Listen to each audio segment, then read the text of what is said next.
Et mon âme t'adore, et mon âme te loue, car il n'est comme toi. C'est un chant nouveau qui monte dans mon cœur, un cantique d'amour pour mon seul sauveur. Il m'a pris de loin, il m'a lavé, il m'a racheté et placé à ses côtés. Je n'ai plus peur de rien, alléluia. Je ne crains plus rien, car les grands bergers et de mon côté, même les ténèbres n'ont plus aucun pouvoir sur moi, car la clé de la mort, Jésus, c'est mon maître qui la tient. Il me tient sa main.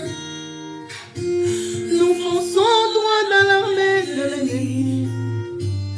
Et le grand Goliath, alléluia, c'est alléluia. Lui seul me suffit. Lui seul est tout pour moi. Quand je sais comment dire, oh Jésus, je me mets à chanter. L'Éternel est bon. L'Éternel est bon, bon. L'Éternel est bon, Jésus. Il est bon pour moi. L'Éternel est bon. L'Éternel est bon. L'Éternel est bon. Il est bon pour moi. Alléluia. Ses bontés divines, oh Jésus. Son amour parfait. Ses empreintes en oh Jésus font ma différence. Je ne suis qu'une fille. Et lui est mon papa, papa, papa. Au regard de rien, Jésus, je l'ai très du haut. Lui seul me suffit. Toi seul tu me suffis. Toi seul tu es tout pour moi, Jéhovah.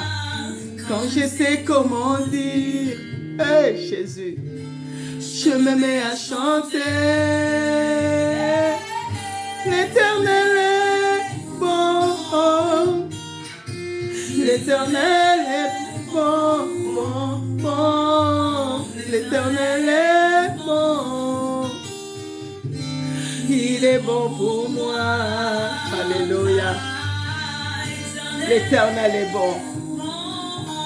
Lui seul me suffit. Lui seul est tout pour moi. Alléluia. Il est bon pour moi. L'Éternel est bon. L'Éternel est bon, bon. L'Éternel est bon, Jésus. Il est bon pour moi. Lui seul me suffit. Lui seul est tout pour moi. Quand je sais comment dire, je me mets à chanter. Alléluia. L'Éternel est bon. Lui seul me suffit. Toi seul tu es tout pour moi. Quand je sais comment le dire, je me mets à chanter, je me mets à t'élever, je me mets à t'exalter, car tu es tout pour moi. Shalom, mes bien-aimés dans les Seigneurs. Il est le Dieu de merveille, notre Dieu. Il est notre tout. Il est la source de tout dans notre vie. Il est celui qui est, qui restera. Il est le véritable Dieu, le vrai Dieu. Il est le vrai Dieu. Il est le vrai Dieu. Sois béni, bien-aimé, dans les Seigneurs. Oui, nous sommes là, mes bien-aimés, pour notre mission. L'heure vient et elle est déjà venue, où les vrais adorateurs doivent adorer le Seigneur en esprit et en vérité. Le vrai sont ceux qui sont vrais et adorent le vrai. Le vrai savent qu'ils sont vrais et ils servent le vrai. Il est le Dieu de merveille. Que le Seigneur soit béni et que le Seigneur soit élevé. Bien-aimés, sans plus tarder, nous allons adhérer dans notre thème. Ce matin, nous avons pris comme un thème « Quel est ton nom ?» Quel est ton nom? Tu t'appelles qui? Est-ce que le nom qu'on t'appelle, c'est ton nom? Est-ce que le nom que tu portes, c'est ton nom? Quel est ton nom? Quel est ton nom? Bien-aimés dans le Seigneur, le nom définit l'identité de la personne. Alors quand ici on nous parle de quel est ton nom, cela veut dire on nous demande quelle est ton identité. Qui es-tu? Qui es-tu? Quel est ton nom? Le nom détermine le parcours d'une personne, la vie d'une personne. Quelle est ta vie? Quel est ton parcours? Bien-aimés, nous allons prendre la parole de Dieu. Nous allons lire dans Genèse 32. À partir de 24, nous allons lire au nom puissant de notre Seigneur Jésus-Christ. Jacob demeura seul. Alors un homme lutta avec lui jusqu'au lever de l'aurore. Voyant qu'il ne pouvait le vaincre, cet homme le frappa à l'emboîture de la hanche, et l'emboîture de la hanche de Jacob se démit pendant qu'il luttait avec lui.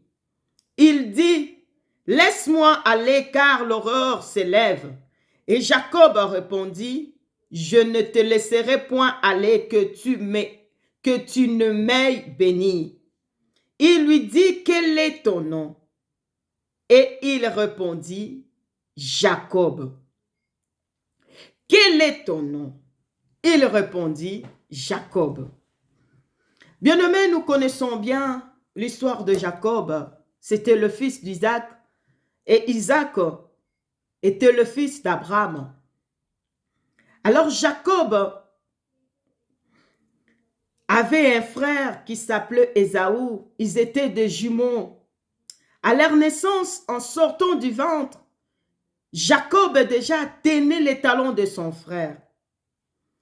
Mais nous savons que l'Éternel, pendant la grossesse, avait révélé l'identité de deux enfants qui étaient dans le ventre de Rebecca. Parce que Rebecca sentait que les enfants se battaient.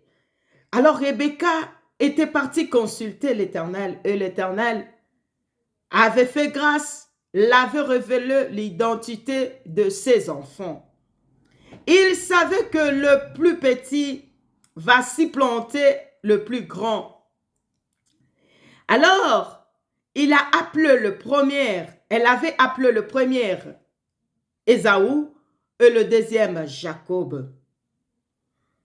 Jacob, cela veut dire celui qui supplante. Jacob, cela veut dire celui qui est en train de mentir, le mensonge. Bien-aimés dans le Seigneur, il s'est arrivé que leur père était devenu vieux et il devait le bénir. Mais quand Rebecca avait entendu de cette bénédiction-là, la bénédiction qu'on devait bénir à Ésaü, Rebecca avait appelé Jacob et elle avait mis tout en place pour que cette bénédiction puisse appartenir à Jacob, qui était le petit frère. Alors quand cela a eu lieu, Ésaü était en colère quand il est venu vers son père et que son père lui avait dit qu'il avait déjà béni Jacob à sa place. Bien-aimés dans le Seigneur, nous savons l'histoire que Rebecca avait fait à manger le menu. Rebecca avait dit à Jacob de mettre le vêtement de son frère. Rebecca avait dit à Jacob de mettre la peau de l'animal sur ce bras pour que quand le papa va le toucher, puisse sentir le poil parce que son frère était poilu. Alors, Jacob avait cette bénédiction pendant que son frère était en colère. Et Rebecca avait dit à Jacob, va-t'en, va vers mon frère, là tu vas épouser une femme de chez moi. Jacob était parti, nous connaissons l'histoire. Et là, il avait fini par avoir deux femmes. Les deux sœurs, c'était Léa et Rachel. Bien-aimés dans le Seigneur, je ne vais pas traîner là, je vais aller droit dans le thème du jour. Alors, après avoir passé des années chez Laban, le beau-père, Jacob en avait marre. Il a travaillé pendant 14 ans, mais il ne pouvait plus. Il a dit, je dois maintenant travailler pour moi. Mais en travaillant aussi, nous savons ce qu'il avait fait pour avoir plus de bétail que son beau-père. Bien-aimé dans le Seigneur, il s'est arrivé un moment où Jacob avait décidé de partir avec ses enfants et ses femmes, de retourner vers sa famille. Bien-aimé, mais le problème était que Ésaü était là. Et Jacob savait que Ésaü était en colère. Et Jacob savait ce qu'il avait fait à Ésaü. Alors Jacob a dit, je vais partir. Mais pour partir, tellement qu'il avait peur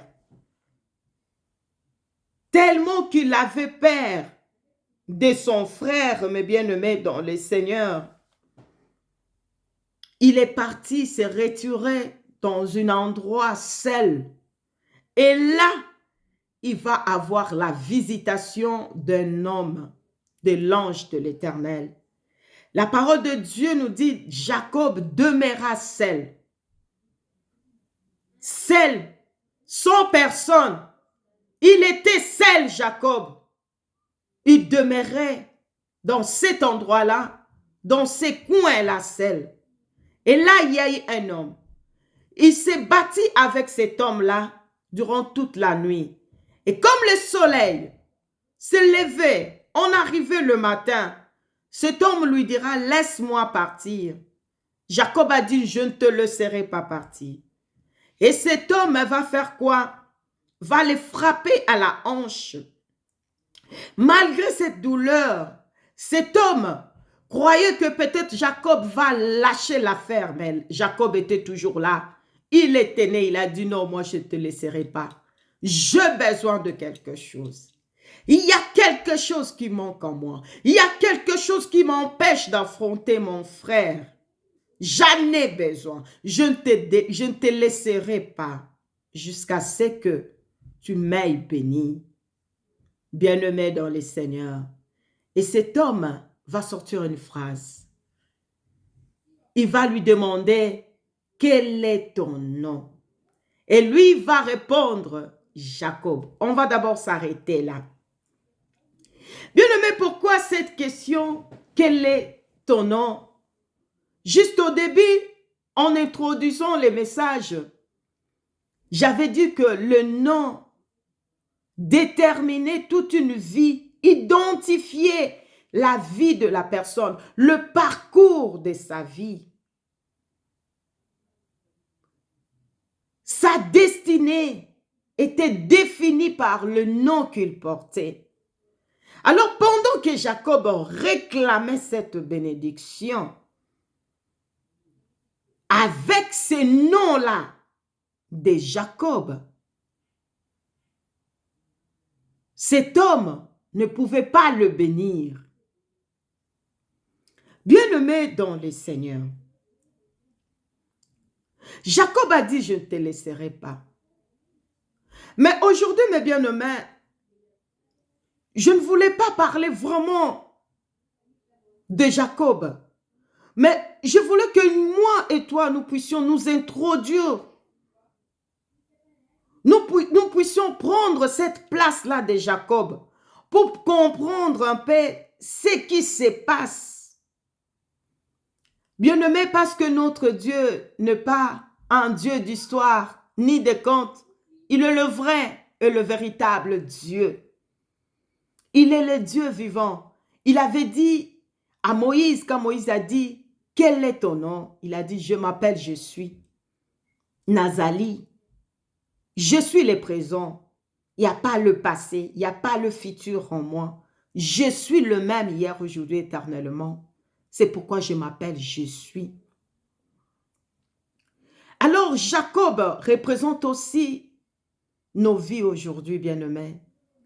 Il y a des situations que nous traversons. On s'est dit, on va persévérer dans la prière. Tu cherches la solution, mais il y a encore un autre problème qui arrive. La hanche qui est frappée. Mais avec cette douleur-là, qu'est-ce que tu vas faire? Est-ce que tu vas laisser ou tu vas persévérer? Tu te dis, comme il y a encore une autre porte qui vient de se fermer, et ça me fait encore très mal. Ça m'empêche même de servir Dieu. Ça m'empêche même d'adorer Dieu. Ça m'empêche même de prier. Mais moi, ce que je veux faire, je vais entrer dans l'adoration. Je vais prier Dieu. Je vais chercher la face de ce Dieu-là. Je vais persévérer devant mon Dieu. Je ne le serai pas. Je ne laisserai pas. Malgré que le point qu'on a touché, c'est le point que le Seigneur a touché, c'est le point qui me fait très mal. C'est le point qui fait que les gens puissent se demander où est ton Dieu. C'est le point qui fait que les gens puissent dire que tu ne pries pas. C'est le point qui fait que les gens puissent dire que tu n'as pas le véritable Dieu. Mais tu as dit, je ne le serai pas. Malgré, on m'a frappé. La hanche a eu ce problème. Malgré j'ai mal, malgré j'ai la douleur, moi je vais persévérer. Bien-aimé, c'est comme l'histoire que j'aime beaucoup de la femme cananéenne. Cette femme était venue devant Christ pour lui demander d'intervenir. Et Christ lui dira, la nourriture des enfants, on ne le donne pas aux chiens. La hanche qui vient d'être touchée là. Mais cette femme a dit, non. Même le chien ramasse même ce qui tombe sous la table. Je sais que je ne suis pas digne de manger sur la table, mais je peux ramasser le miette. Permets que je puisse avoir accès aux miettes. Parce que ce que moi je désire, c'est avoir la paix, la guérison, la solution. c'est de devenir enfant de Dieu. C'est de vivre selon le projet de l'Éternel. Bien-aimé, cet homme l'a demandé, quel est ton nom? Il a répondu, je m'appelle Jacob. Mon nom c'est Jacob. Jacob n'a pas caché sa vraie identité. Il n'a pas caché ce qu'il était. Il a dit, je suis venu pour chercher la face de Dieu. Je vais être vrai. Je ne veux pas me voiler. Je veux être vrai. Je veux être vrai. Ce n'est pas le moment de faire semblant. Ce n'est pas le moment de faire, d'apparaître. Mais je veux être. Il a dit, je m'appelle Jacob. Le mensonge. Celui-là qui a volé la bénédiction de l'autre. Celui-là qui a supplanté son frère. Oh, celui-là qui a fait qu'il puisse avoir beaucoup de brebis plus que son beau-père. Celui qui a pris la bénédiction, qui a récupéré ce qui ne l'appartient pas. Je m'appelle Jacob. J'ai menti. Je mis les vêtements de mon frère pour qu'on puisse sentir l'odeur de mon frère. J'ai mis la peau de l'animal sur mes bras pour que mon père, en me touchant comme il était devenu aveugle, qu'il puisse sentir de poils. Il a dit, je suis là. Jacob, là, c'est moi, bien-aimé. La première chose, être vrai. Présenter ta vraie vie. Comment tu t'appelles? Il a dit, je m'appelle Jacob. Parce qu'il avait compris une chose, qu'il n'était pas devant un homme, mais il était devant la grâce. Il savait que c'était le temps pour que le Seigneur puisse transformer toutes choses dans sa vie. Pour que le Seigneur puisse se manifester dans sa vie, bien-aimé. Et cet homme lui dira, dans le verset 28, il dit encore, ton nom ne sera plus Jacob, mais tu seras appelé Israël. Ton nom ne sera plus. Bien-aimé, l'Éternel, quand il vient, quand le Seigneur vient dans notre vie, il change d'abord l'environnement. Il change d'abord notre identité. Il ne permet pas que nous puissions garder le même identité. Il va changer le nom. Il a dit, on ne t'appellera plus supplanteur. On ne t'appellera plus mensonge. On ne t'appellera plus. Mais on va t'appeler Israël. Bien-aimé, nous allons aller dans Genèse 17, à partir de 14, nous allons lire la parole de Dieu. Genèse 17 à partir de 14, qu'est-ce que la parole de Dieu? Genèse 17 à partir de 4, pardon, qu'est-ce que la parole de Dieu nous dit? On nous dit ici, voici mon alliance que je fais avec toi. Tu deviendras père d'une multitude de nations. On ne t'appellera plus Abraham, mais ton nom sera Abraham. Bien-aimé, ici on nous présente encore un homme qui s'appelait Abraham, qui a marché avec Dieu, qui a tout quitté. Il a accepté de sortir, de laisser sa famille, de se séparer de tout pour s'attacher au Seigneur, pour s'attacher à la parole, à la voix qu'il avait entendue. Mais bien aimé dans le Seigneur, cet homme a marché pendant 25 ans avec ce Dieu-là. L'Éternel l'avait dit, je vais te rendre grand, tu seras le père d'une multitude.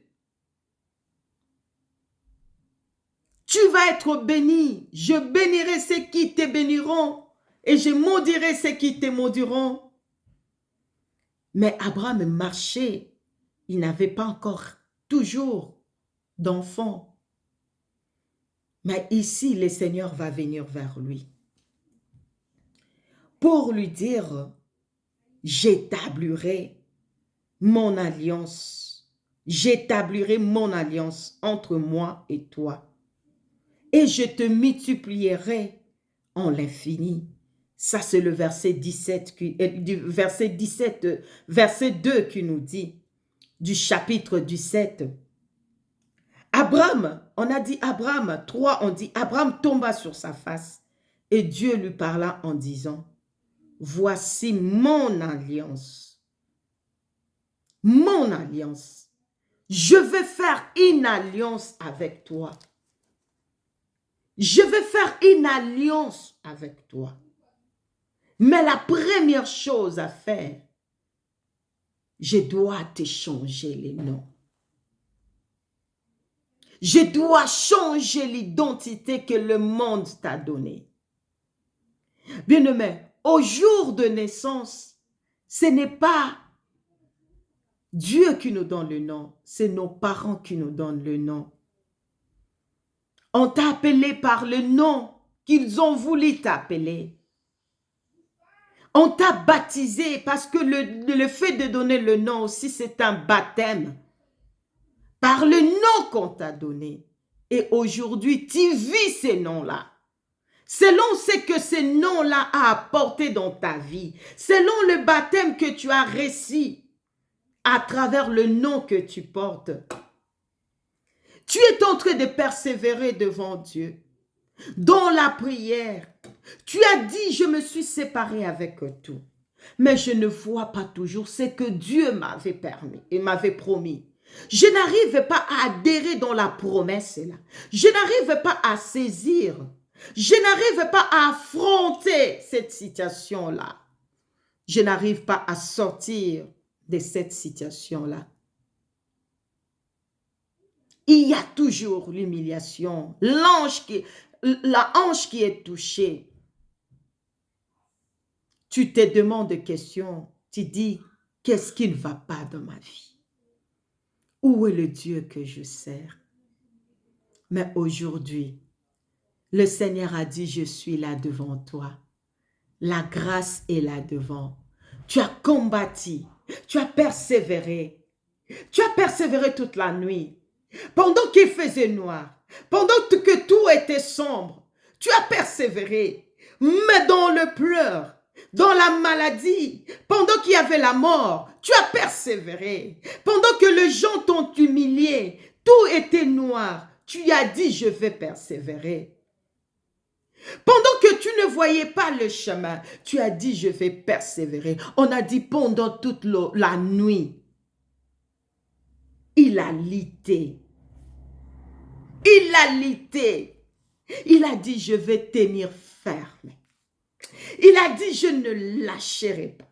Je ne laisserai pas ce Dieu-là. Je vais persévérer. Malgré que je vois tout noir. Malgré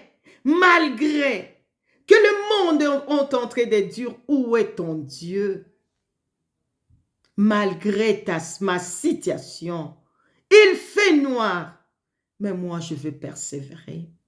Et quand on devait maintenant voir la lumière, voilà encore l'ange qu'on vient de casser.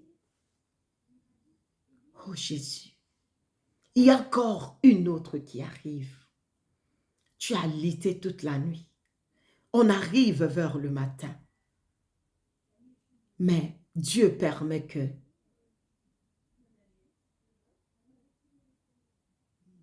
l'ange, la hanche puisse être touchée. Bien-aimé dans le Seigneur. Tu t'es dit maintenant, il va faire jour. J'arrive. Je vois la lumière qui commence à apparaître. J'arrive. Je commence à adhérer dans la solution. Je commence à voir le changement. Mais il y a la mort qui est arrivée. Mes bien-aimés dans les Seigneurs, qu'est-ce que tu vas faire? Tu vas abandonner ou tu vas persévérer? Tu vas abandonner ou tu vas persévérer, mes bien-aimés dans les Seigneurs? Mais le Seigneur va te demander, quel est ton nom?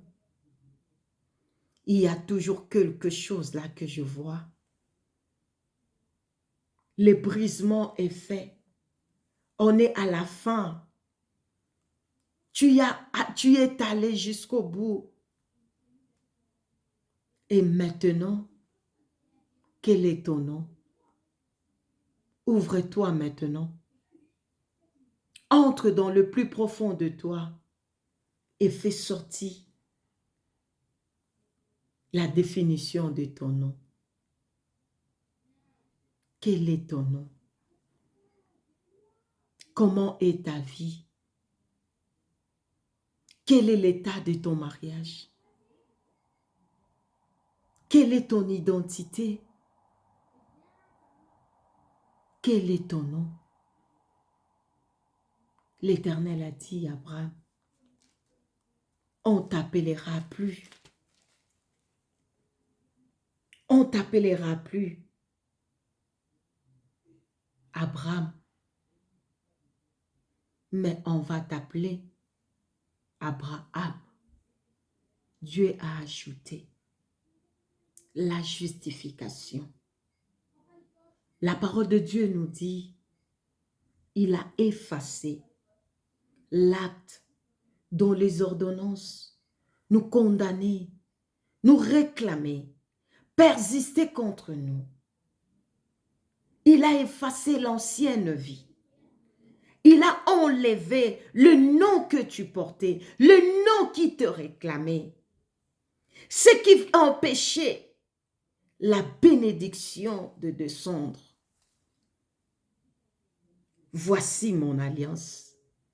Le temps est venu maintenant pour que je puisse te faire adhérer dans mon alliance. On ne t'appellera plus Abraham, mais ton nom sera Abraham. Car, pourquoi Dieu va changer le nom? Parce que premièrement, il veut établir une alliance avec toi.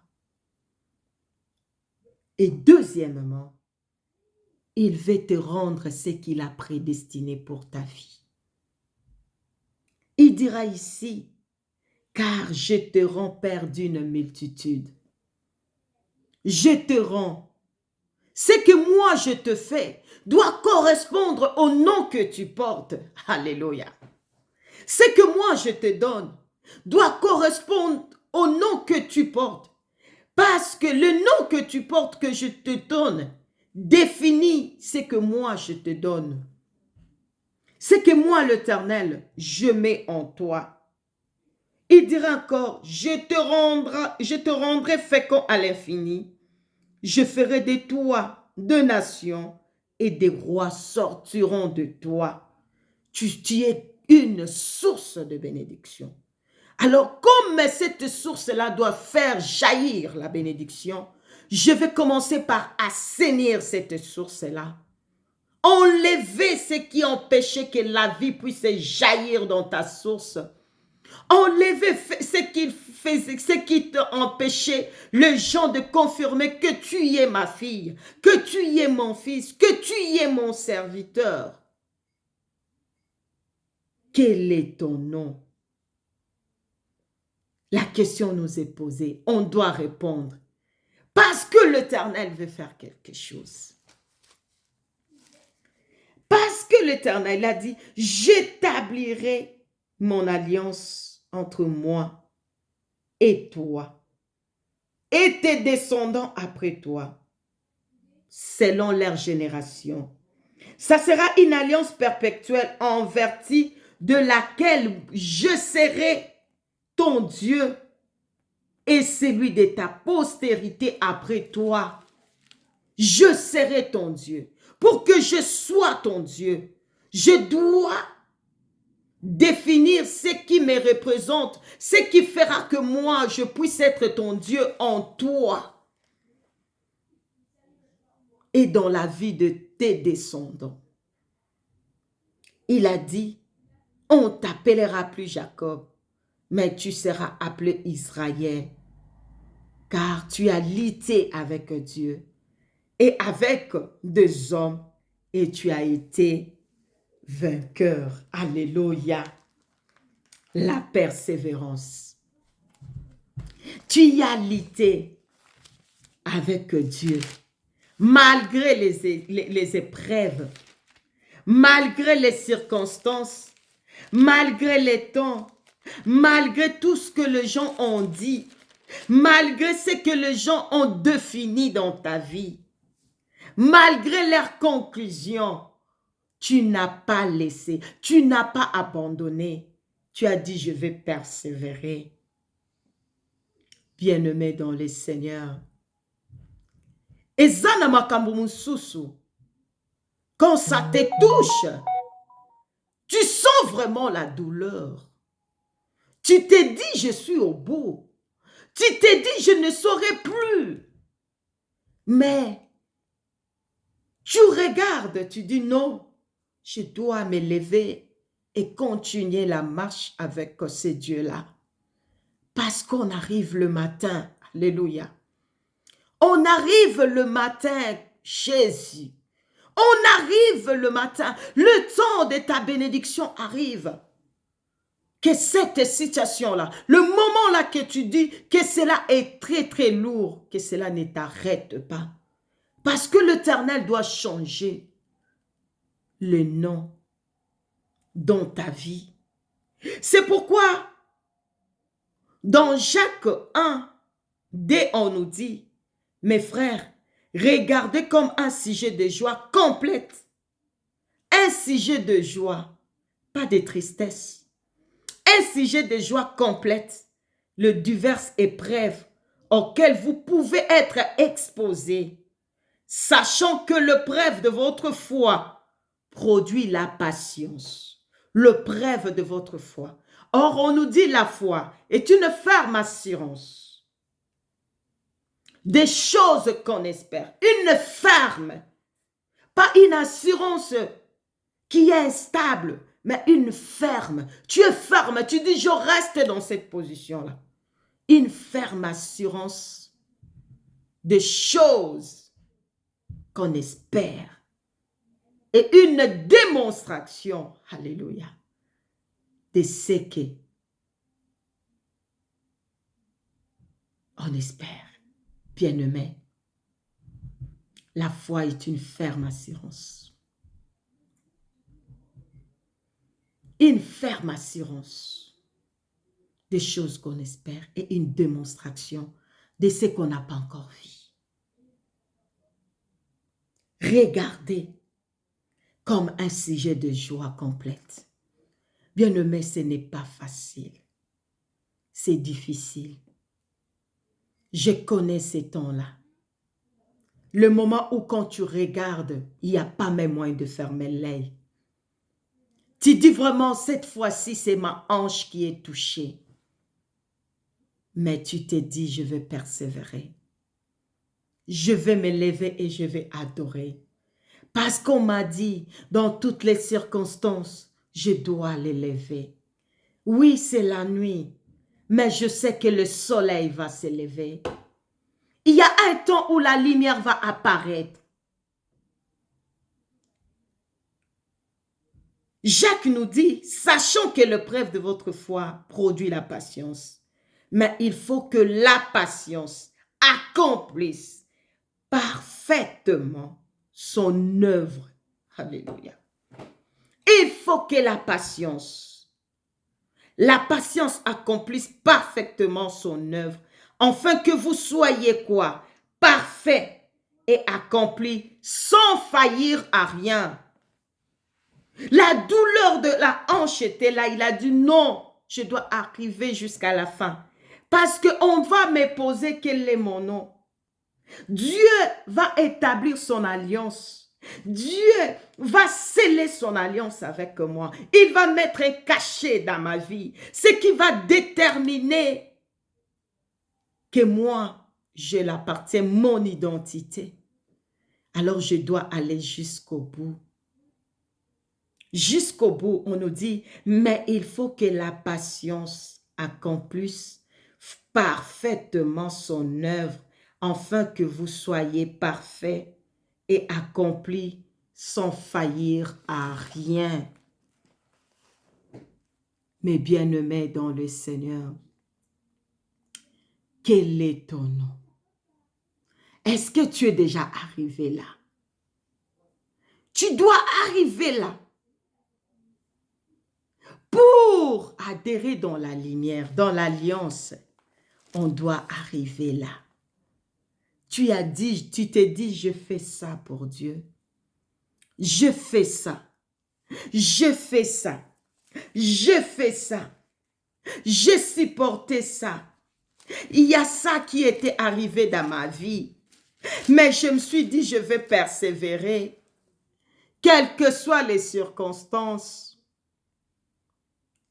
Maintenant, la hanche est touchée.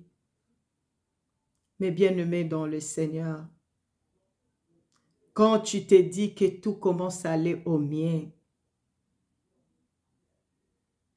quand tu t'es dit peut-être les matins commencent à arriver, bien-aimé, moi aussi je me disais ça pour mon fils. Je disais ça va, la situation commence à s'améliorer. C'était le moment où l'Éternel avait permis qu'il puisse les prendre, mes bien-aimés. La hanche a été touchée. Je n'avais plus de force. Je n'avais plus de force, mes bien-aimés. Mais je dis, je dois adhérer. Le temps de Dieu doit apparaître dans ma vie. Tout commençait à aller au mieux. Tu te disais, il y a la victoire. C'est bon. Le soleil commence à apparaître. Mais la hanche est touchée. Mes bien-aimés, pendant cette douleur-là, pendant que tu touches la hanche et que tu adores Dieu, tu sens la douleur et que tu chantes pour l'Éternel.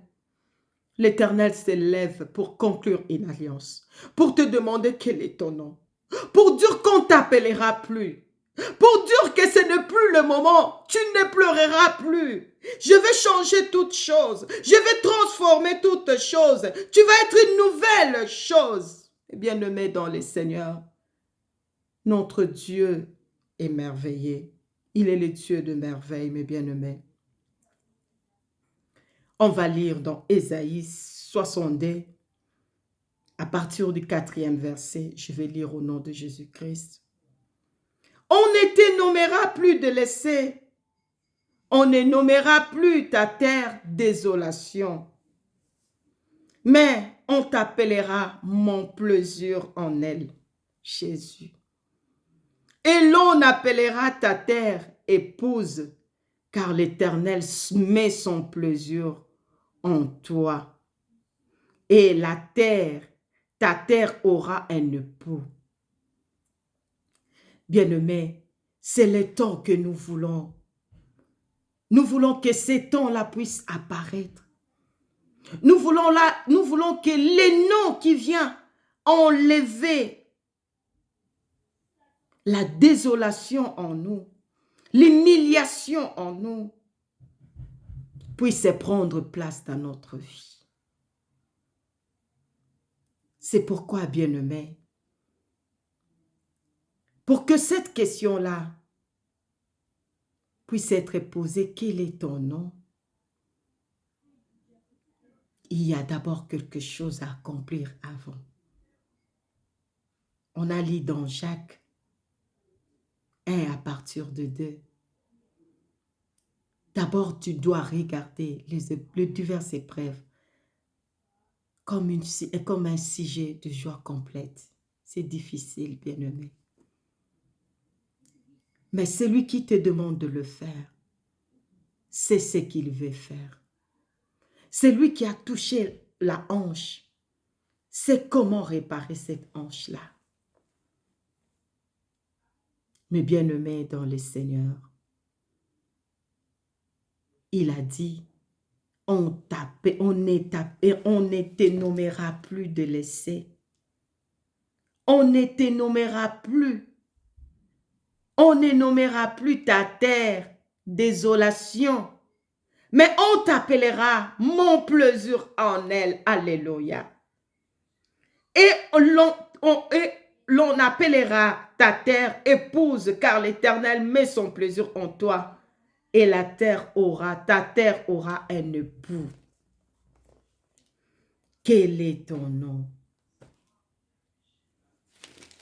Quel est ton nom? Et pour finir, bien-aimés, nous allons aller dans Apocalypse 2.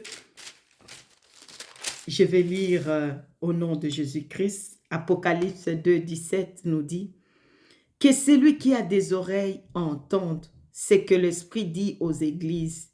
À celui qui vaincra, je donnerai de la manne cachée. Je lui donnerai un caillou blanc et sur ce caillou est écrit un nom nouveau. » Alléluia. Que personne ne connaît si ce n'est que celui qui le reçoit. D'abord, celui qui reçoit, qui va vivre la gloire du nom qu'il reçoit, qui va commencer à voir la manifestation. Abraham, qui n'arrivait pas à donner un fils, après ce changement de nom, le fils est venu, Isaac était là, malgré l'âge. Il est le vrai Dieu bien-aimé. Il est le Tout-Puissant. Il est le Seigneur de gloire. Il est le véritable Dieu. Bien-aimé, ce matin, l'Éternel te demande quel est ton nom. Parce que tu t'es dit, je suis au bout, je n'en peux plus, rien ne marche. Mais Dieu est là devant toi. Quel est ton nom? Tu t'es dit, j'ai commencé à dire que tout va bien. Or, c'est le moment où encore il y a quelque chose qui arrive, qui m'anéantit. Ne restez pas anéanti. Lève-toi. Parce que ton nom doit être changé. Les sons doivent être scellés. Bien-aimés dans le Seigneur. C'était le moment où on était en train d'aplanir le chemin, d'enlever, de passer les tracteurs. Mais après, on met les cailloux. Après, on va passer le feu, le goudron qui est chaud. Mais si la terre supporte, le chemin va changer. Il est le Dieu de gloire. Laisse que le Seigneur puisse te bénir et que cette parole puisse vraiment te fortifier et que par le Saint-Esprit, que le Seigneur puisse se révéler en toi parce qu'il est le Dieu de merveille. Que le Seigneur, le Dieu de gloire, le Dieu tout-puissant puisse te bénir. Que le Seigneur, le véritable Dieu, puisse accomplir dans ta vie ce qu'il faut pour la gloire de Dieu. Pour la gloire de Dieu. Parce qu'il est un Dieu merveilleux. Il est le Dieu de l'excellence. Il est bon pour moi. Il est bon pour toi. Je bénis le Seigneur pour ces moments de parole. Et je laisse la place au Saint-Esprit d'accomplir la mission de Dieu à travers cette parole. Au nom de Jésus-Christ, sois béni ma soeur, mon frère, toi qui vas écouter cette parole, que tes oreilles puissent s'ouvrir pour que tu puisses écouter la voix de l'Éternel à travers ces messages. Bien-aimés, Abonnez-vous, partagez pour la gloire de Dieu. Nous disons merci au Seigneur. Amen, amen, amen. Gloire